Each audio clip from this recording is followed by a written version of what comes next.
పెట్టుబడిలో నెలకు 50,000 నుండి 10 లక్షలు సంపాదించాలనుకుంటున్నారా? ఈ వెబినార్ లో జాయిన్ అవ్వండి. హాయ్ హలో నమస్తే, welcome back to our channel. ప్రస్తుతం స్టూడియోలో ఉన్నారు business trainer and life coach Sunil Reddy గారు. సార్తో మాట్లాడదాం. నమస్తే సార్. నమస్కారం అండి. సార్, చాలామంది వీటి మీద చాలా వీడియోలు చేశారు. ఇప్పుడు నేను అడిగే టాపిక్ పైన డెఫినెట్లీ పేరెంటింగ్ అనేది ఒకప్పుడు ఎలా ఉంది, ఇప్పుడు ప్రజెంట్ పేరెంటింగ్ ఎలా ఉంది చూసుకుంటే, పేరెంట్స్ కౌన్సిలింగ్కి వెళ్ళే రోజులు ఇవి. అవును. అప్పుడు స్టూడెంట్స్ని తీసుకెళ్ళేవాళ్ళు కౌన్సిలింగ్కి. వాడు సరిగ్గా చదవట్లేదనో, వాడు దానికి ఎడిక్ట్ అయ్యాడనో, ఎక్కువ మొబైల్ చూస్తున్నాడనో పేరెంట్స్ తీసుకెళ్ళారు, అల్లరి చేస్తున్నాడనో.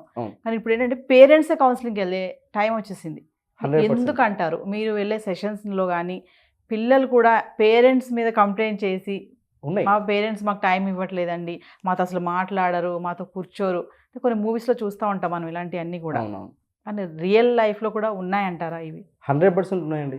రియల్ లైఫ్లో ఉన్నాయంటే నన్ను అడిగితే నేనైతే నా ఎక్స్పీరియన్స్లో నేను చూసిందే మాట్లాడతాను. ఏవైతే నా ఎక్స్పీరియన్స్ నేను చూశానో, నేను విన్నానో, నేను ఎక్స్పీరియన్స్ అయిన దాని గురించి మాత్రం మాట్లాడతాను. చాలామంది పేరెంట్స్ ఈరోజు మేము పిల్లల్ని ఎలా పెంచుతున్నామని తెలియక వాళ్ళే సతమతం అయ్యే వాళ్ళు చాలామంది ఉంటారు. ఇప్పుడు ఎగ్జాంపుల్, నాకు ఒక పాప బాబు ఉన్నారనుకుందాం. మా అమ్మాయి ఏదైనా మిస్టేక్ చేసిందంటే నేను పక్కింటి వాళ్ళకి కూడా చెప్పుకోలేను. మా అబ్బాయి ఏదైనా మిస్టేక్ చేసిందంటే పక్కింటి వాళ్ళకి, అంటే నా ఫ్యామిలీ, ఈవెన్ నా ఫ్యామిలీ మెంబర్స్ కూడా నేను చెప్పలేరు. బికాజ్ ఎందుకంటే పరుగు పోతుందనో ఇలాంటివి ఉన్నాయి. సో ఒక యూనివర్సిటీలో నేను సెషన్ చేస్తున్నాను. సెషన్ అయిపోయింది. డౌట్స్ అండ్ క్లారిఫికేషన్ సెషన్ మనం ఒక 1/2 అవర్ to 1 అవర్ చేస్తాం ప్రతి కాలేజ్లో. యూనివర్సిటీలో చేస్తున్నప్పుడు ఒక స్టూడెంట్ రైజ్ చేసిన పాయింట్ ఏంటంటే, ఇప్పుడు మీరు అన్నారు కదా మా పిల్లలు టైం స్పెండ్ చేయట్లేదు అని చెప్పి. సార్, మా పేరెంట్స్, మా అమ్మా నాన్న మాతో అసలు టైం స్పెండ్ చేయరు సార్. మాకు వాళ్ళతో మాట్లాడాలి, వాళ్ళ ప్రేమ తీసుకోవాలి, మాకు చాలా టైం ఉంటుంది, మాకు చాలా లోపల ఉంటుంది, కానీ వాళ్ళు మాకు టైం ఇవ్వట్లేదు సార్ అంటున్నారు. సో ఇలా ఇవ్వకపోవడం వల్ల ఏం ప్రాబ్లం అవుతుందో కూడా నేను పాయింట్లో మాట్లాడతాను. ప్రతి పేరెంట్ ఈ వీడియో చూడాలి, ప్రతి స్టూడెంట్ కూడా ఈ వీడియో చూడాలి. ఈ క్వశ్చను ఈ అమ్మాయి ఒకటే ఉందా అని అడిగితే చాలామంది అబ్బాయిలు కూడా హ్యాండ్ రైజ్ చేశారు, చాలామంది అమ్మాయిలు కూడా హ్యాండ్ రైజ్ చేశారు. సార్, మాకు కూడా ఉంది ఈ ప్రాబ్లం అని. ఫర్ ఎగ్జాంపుల్ నేనే ఉన్నానండి. నేను ఇప్పుడు మా నాన్న ఉన్నాడు, మా నాన్నని హగ్ చేసుకొని మాట్లాడలేను. ఎందుకంటే ఆ ఏజ్ గ్యాప్ అనేది మా ఇద్దరి మధ్య డిస్టెన్స్ని పెంచింది. మా మదర్ ఉంది, మా మదర్ నేను ఇప్పుడు హగ్ చేసుకొని మాట్లాడలేను. ఆ ఏజ్ గ్యాప్ మా ఇద్దరి మధ్య డిస్టెన్స్ని పెంచింది. ఇప్పుడు ఎందుకంటే ఆ ఏజ్ గ్యాప్ ఫ్యాక్టర్స్ వల్ల ఏమవుతుందంటే, టైం ఫ్యాక్టర్స్ వల్ల మన పిల్లలు మనం కూడా తప్పుదారి పట్టే అవకాశం ఉంటుంది. ఇందులో ఇదే రిలేషన్షిప్ టాపిక్లో ఒక హస్బెండ్ వైఫ్ మధ్య రిలేషన్ బ్రేక్ అవ్వడానికి కూడా చాలా దారి తీస్తుందండి. ఈ పాయింట్ ఎందుకు వచ్చిందంటే, ఈ వీడియోలో మొత్తం అందరు కన్క్లూజన్ ఇస్తాను. చాలామంది పిల్లలుతో పేరెంట్స్ టైం స్పెండ్ చేయకపోవడం వల్ల, ఇప్పుడు లోయర్ సెషన్స్లో అంటే అంత పెద్ద వాళ్ళకి ఆలోచన ఉండదు టైం ఇవ్వకపోవడం వల్ల. ఇప్పుడు టైం ఇవ్వకపోవడం వల్ల పిల్లల్లో ఏమేమి నష్టం జరుగుతుంది అనేది పేరెంట్స్ గమనించాలి. నెంబర్ 1, కెరియర్లో ఫెయిల్ అవుతున్నారు. నెంబర్ 2, రిలేషన్షిప్లో ఫెయిల్ అవుతున్నారు. కెరియర్లో ఎందుకు ఫెయిల్ అవుతున్నారంటే, పేరెంట్ ఏం చేస్తాడంటే, తనకు మా వాడు బీటెక్ జరిపించాలంటే బీటెక్కే, అతను డాక్టర్ చేయించాలంటే డాక్టర్, అతను ఫార్మసిస్ట్, అంటే పేరెంట్ మైండ్ లేదంటే దాన్ని తీసుకెళ్ళి పిల్లల్ని వదులుతున్నారు. దానివల్ల ఏమవుతుంది, పేరెంట్ బ్లైండ్గా చదువుకుంటూ వెళ్ళిపోతున్నాడు స్టూడెంట్, పేరెంట్ చెప్పిన మాట వినేసి. దానివల్ల కెరియర్లో ఫెయిల్ అవుతున్నాడు. అదే టైంని పిల్లలతో పేరెంట్స్ పెట్టినప్పుడు వీళ్ళలో ఏం స్కిల్ ఉంది, ఈ పిల్లల్లో ఏమి టాలెంట్ ఉంది, నా కొడుకు నా కూతురు ఏమి చేస్తే సక్సెస్ అవుతారు, వాళ్ళ దగ్గర ఏం స్కిల్ ఉందనేది అది అబ్జర్వ్ చేయాలంటే యాజ్ పర్ పేరెంట్స్గా వాళ్ళు మినిమం డైలీ ఒక 1 అవర్ టైం కేటాయిస్తేనే కదా తెలుస్తుంది కదండి. కేటాయించకపోతే ఎలా తెలుస్తుంది వాళ్ళలో ఏం స్కిల్ ఉందనేది? కొంతమంది అన్ఎక్స్పెక్టెడ్ సక్సెస్ అయింటారు పిల్లలు. అరే, ఇన్ని రోజులు నేను గుర్తించలేకపోయానే, మా పిల్లల దగ్గర ఈ టాలెంట్ ఉందని బాధపడిన పేరెంట్స్ కూడా ఈ వీడియోలో చూసేవాళ్ళు ఉంటారు.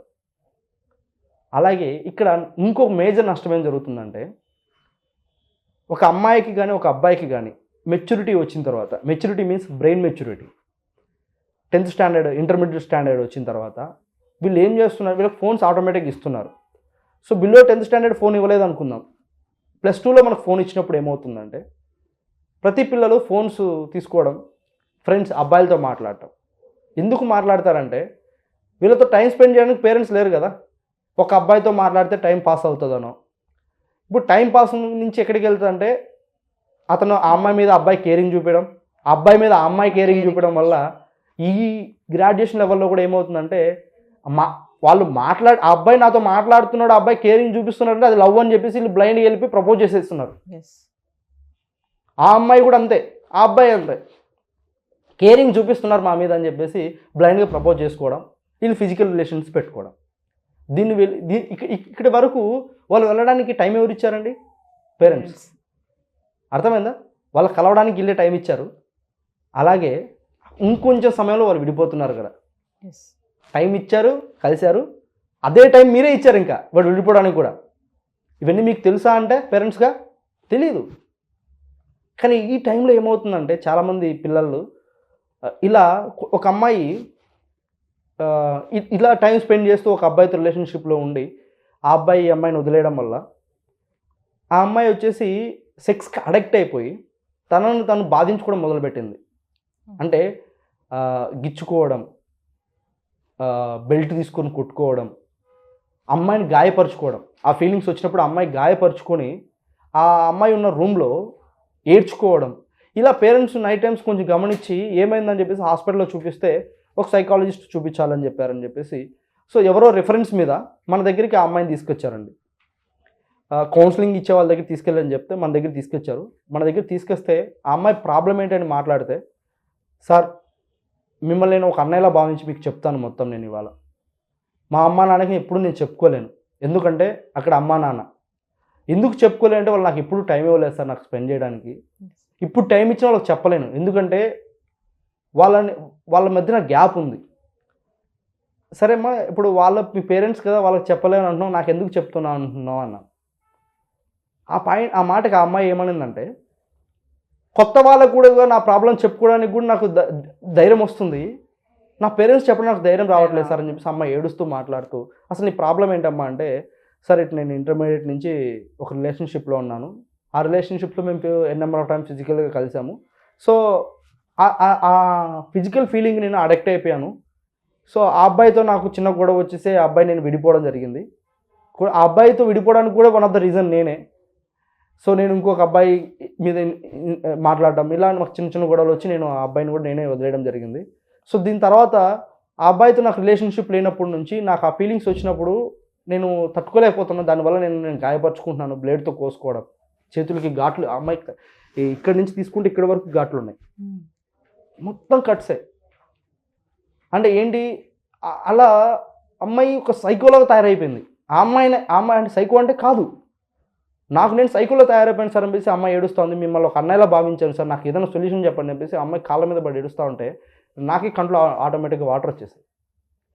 సో అక్కడ ఆ పేరెంట్స్ని పిలిచి సో సిచ్యువేషన్స్ని వాళ్ళకి అర్థమయ్యేలా చెప్పి ఆ అమ్మాయితో ఎక్కువ టైం స్పెండ్ చేయమని చెప్పేసి. ఇప్పుడు మెయిన్ ఏంటి, ఇప్పుడు ఆ అమ్మాయికి అలాంటి ఆలోచన రాకూడదంటే ఆ అమ్మాయి ఒంటరితనంలోంచి బయటికి రావాలి. ఫస్ట్ ఆ అమ్మాయి ఒంటరితనం నుంచి బయటికి రావాలంటే ఏం చేయాలి, ఇప్పుడు పేరెంట్స్ టైం ఇవ్వాలి.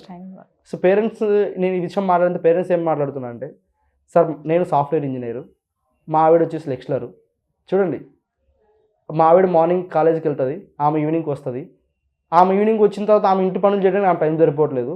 నేను మార్నింగ్ ఆఫీస్కి వెళ్తాను, ఈవినింగ్ ఇంటికి వస్తాను, ఆఫీస్ ప్రెజర్ వల్ల నేను టైం ఇవ్వట్లేక నేను వర్క్ చేయడానికి నాకు టైం కుదరట్లేదు. మేము కష్టపడేది వాళ్ళ కోసమే కదా సార్ అని చెప్పేసి అని మాట్లాడుతున్నారు. ఇక్కడ ప్రాబ్లం ఎక్కడుందంటే పేరెంట్స్లో కూడా ప్రాబ్లం లేదండి, ప్రాబ్లము మనం ఎర్న్ చేసే విధానంలో ఉంది, మన లైఫ్ స్టైల్ కోసం మనం కష్టపడే విధానంలో ఉంది ప్రాబ్లం. సో వాళ్ళు ఏం చెప్తారో మేము సంపాదనలో బిజీ అయిపోయామన్నారు. సో సంపాదన ఉండొచ్చు, ఎంత బిజీ అయినా కనీసం మినిమం ఒక హాఫ్ అన్ అవర్ మీ హస్బెండ్తో మీరు మాట్లాడండి, మీ వైఫ్తో మీరు మాట్లాడండి, మీ పిల్లలతో మీరు టైం స్పెండ్ చేయండి. సో అలా స్పెండ్ చేయలేకపోతే 100% ఏమవుతుందంటే మీ ఫ్యామిలీలో ఇటువంటి ప్రాబ్లమ్స్ రెగ్యులర్గా వస్తూ ఉంటాయి. సో ఎవరిని మనము నిందించకూడదు, ఫస్ట్ మనం ఆ టైంని స్పెండ్ చేసి ఈరోజు మీరు ఈ వీడియో ఎవరైతే చూస్తున్న పేరెంట్స్ ఈరోజే ఈ క్షణమే మీకు వీలైతే మీరు బిజీగా ఆఫీస్లలో ఉండి చూడొచ్చు, మీరు ట్రాఫిక్లో ఉండి చూడొచ్చు, మీరు ఇంటికి వెళ్ళిన మరుక్షణమే మీ వైఫ్తో కూర్చోబెట్టి మీ వైఫ్తో మాట్లాడండి, మీ వైఫ్కి ఉన్న సమస్యలు చెప్తారు. మీ హస్బెండ్తో కూర్చోబెట్టి మీ హస్బెండ్తో మాట్లాడండి, మీ హస్బెండ్కి ఉన్న సమస్యలు చెప్తారు. మీ పిల్లలతో కూర్చోబెట్టి మీ పిల్లలతో మాట్లాడండి, మీ పిల్లలకు కూడా సమస్యలు చెప్తారు.